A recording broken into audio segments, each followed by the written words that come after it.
మన కాంట్రవర్సీని దాటి కాంట్రవర్సీ చేయగలరా మీరిద్దరు? I thought I should title this episode God does not censor. Yes. నాకు ఎందుకు సార్ బాబులు చేసేటప్పుడు ఇలాంటి మంచి కామ్ ఆఫీస్ ఎందుకు లేదు మాకు? అప్పుడు డబ్బులు లేదు. ఇవాళ ఇంటైనా రూపాయి ఇవ్వకపోయినా ఆయన అక్కడ పని మీద పోతే మా ఆడబిడ్డలు ఆర్టీసీ బస్ ఎక్కి అమ్మగారింటికి పోయి అమ్మని చూసి ఆ పక్కనే ఆలయంలో పోయి దర్శనం చేసుకొని మళ్ళీ ఇంటి ఆయన వచ్చే లోపల ఇంటికి వచ్చేటట్టు ఈరోజు ఈ మహాలక్ష్మి పథకం ఉపయోగపడుతుంది. మా అక్కలు నవ్వుతున్నారు, నిజమే చెప్తున్నాడు మా తమ్ముడని.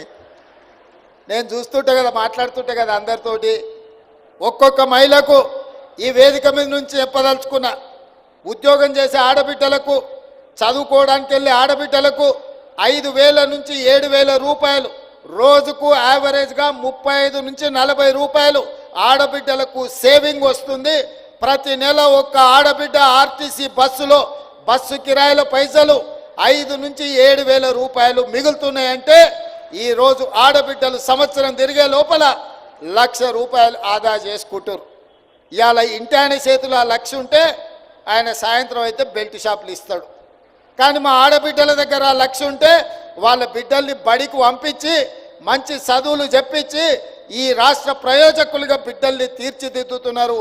పండగ వస్తే ఆడబిడ్డకు బట్టలు పెట్టాలన్న ఆలోచన ఈ సేవింగ్స్తో చేస్తున్నారు. ఇంటి కిరాయి కొంచెం మంచిగా ఉండాలి, పండుగ వస్తే బాగా చేసుకోవాలని ఈ 5 నుంచి 7,000 రూపాయలు ప్రతి నెల మా వాళ్ళకి ఏదైతే మిగులుతున్నాయో ఈరోజు ఆ రకంగా కుటుంబాన్ని ఆదుకోవడానికి ఉపయోగపడుతున్నాయి. ఇదే కాదు, 200 యూనిట్లు పేదవాళ్ళ ఇంటికి ఉచిత కరెంటు 200 యూనిట్లు ఇవ్వడంతో దాదాపుగా 700-800 రూపాయలు ఈరోజు పేదవాళ్లకు మిగులుతున్నాయి.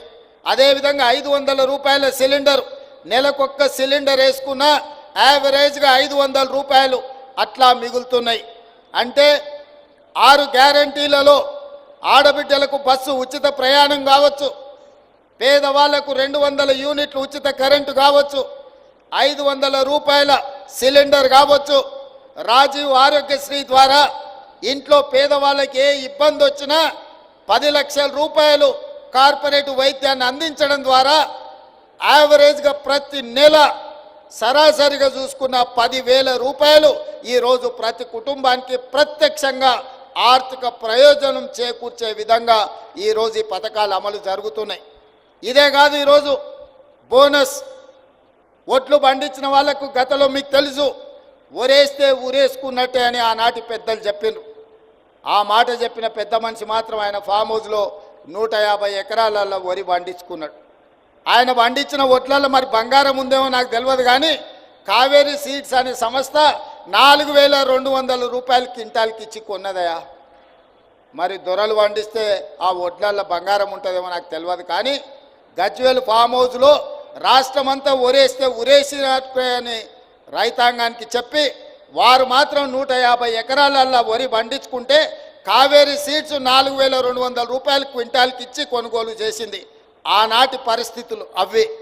మరి ఈనాడు రైతాంగం కష్టాలు గుర్తించి రైతులను ఆదుకోవాలని, వ్యవసాయం దండుగ కాదు వ్యవసాయాన్ని పండుగ చేయాలని, ఇది రైతు రాజ్యమని నిరూపించడానికి 25,35,000 మంది రైతు కుటుంబాలకు మొదటి సంవత్సరంలోనే 21,000 కోట్ల రూపాయల రైతు రుణమాఫీ చేసి 2 లక్షల రూపాయల వరకు రైతులకున్న అప్పుల నుంచి రుణ విముక్తుల్ని చేసి ఇవాళ 25 లక్షల మంది రైతులను అప్పుల ఊబీలో నుండి బయటికి తీసుకొచ్చినాం. 21,000 కోట్ల రూపాయలు రైతుల ఖాతాలో వేసినాం.